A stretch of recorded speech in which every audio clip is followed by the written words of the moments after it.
This title is a minor exaggeration, but might paradoxically also be an understatement. Dropout is a streaming service, formerly known as College Humor. Created in 2016, the platform acted as a streaming service extension of the original College Humor brand, incorporating mostly scripted shows that I admittedly can't say much about because I haven't seen much of them. Several years later, Interactive Corp. IAC, College Humor's parent company, no longer wanted to fund its College Humor branch.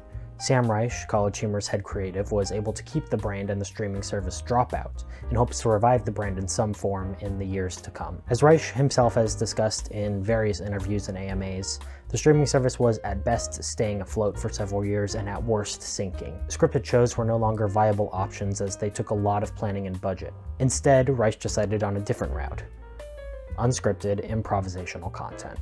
Many shows were born out of this idea, but 3 shows stood out among the rest. Actually, Dimension 20 and Game Changer, now arguably the juggernauts of Dropout, were given their first episodes in the late 2010s. The first season of Actually and the flagship of Dimension 20, Fantasy High, premiered both in September 2018, and the new age improvisational game show where the game changes every show, Game Changer, aired its first season in September 2019. The content chimera, or Cerberus if you will, was the center of attention for several years, and still is to this day. There were several advantages to creating this kind of unscripted content for the platform. Number 1, they're cheaper. Plain and simple. With the state that the platform was in when these shows were created, cheaper was better, and it's not a question that was at the very least a factor. Number 2, they're easy to produce. Maintaining a consistent stream of output is key to retaining an audience, and this is something Dropout has perfected over the years. With now 5 seasons of Game Changer, 8 seasons of Actually, and a whopping 17 seasons of Dimension 20 as of filming this video, there has always been new content on the platform. In fact, it may even be too consistent, as the constant flow of Dimension 20 seasons makes it difficult to catch up if you're behind. I'm talking about me, if it wasn't clear. I've seen every Dimension 20 season, but I'm so behind on Never After, their last season, while I'm keeping up on Ravening War, their current season, that's currently 4 episodes in. It's a lot. It can be a lot. Number 3, perhaps the most important and most conducive to their success thus far, these shows are easily clippable and marketable, which is how I found the service in late 2020. I found the show Game Changer through TikTok Shorts, a medium where the show has arguably gained its most traction and is likely the primary reason they've grown so much in the last few years. Sam's inner monologue when he wakes up in the morning. China, if you're listening, please don't cancel Dig Dog, please.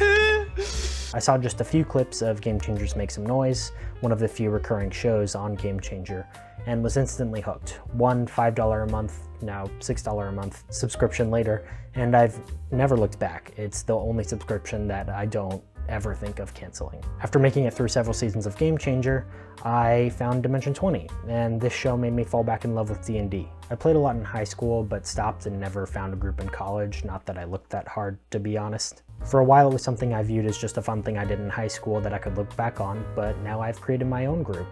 And I've been DMing for a little over 8 months, and I really love it. I've seen so much growth in myself as a person, but also as a creative through the medium of D&D, that I really don't see a world in my future where it's not some integral part of me for the rest of my life. Then came the spin-offs.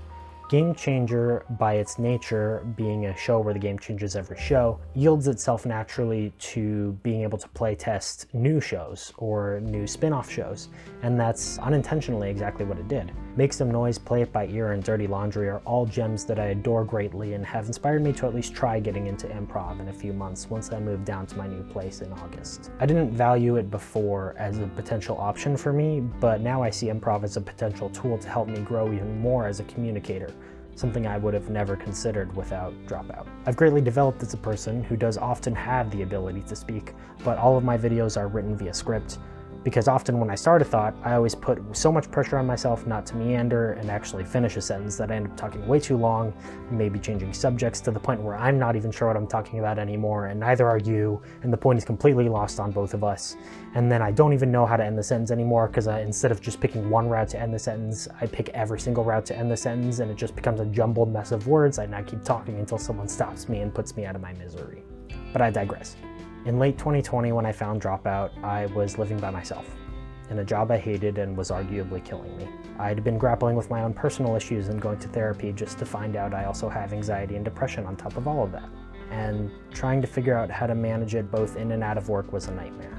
I like to believe, even with my depression, that I'm a generally optimistic person, And no matter how dire a situation is, my rock bottom is by my own nature higher than others' rock bottoms. So even though I was at what I consider at this point my rock bottom, and I was hurting, I knew things would turn around eventually, but that didn't make my current circumstances hurt any less. I had few escapes from reality in that time. One was my dog, who also saved me in her own way. But Dropout was the other main escape I had. Every time I broke down, every time I had another bad day at work, every time I just needed some comfort, my merry band of goofs, nerds, and dorks was there to pick me up and help me take on the next bad day to come. As the years went on, my days got better, and they became the people I celebrated my successes with, and still do to this day. I will always be thankful to Dropout, not only being my companion in a time I really needed it, but also for crafting genuinely good content that has played a large role in helping me become the person I am today, who I happen to really adore. And if I happen, for whatever reason, to be vaguely famous in 5 years or however long, please consider me for Dimension 20 Season 77 Biggetyberg and or Game Changer Season 25 Escape Room 7.0. Thanks. Love you.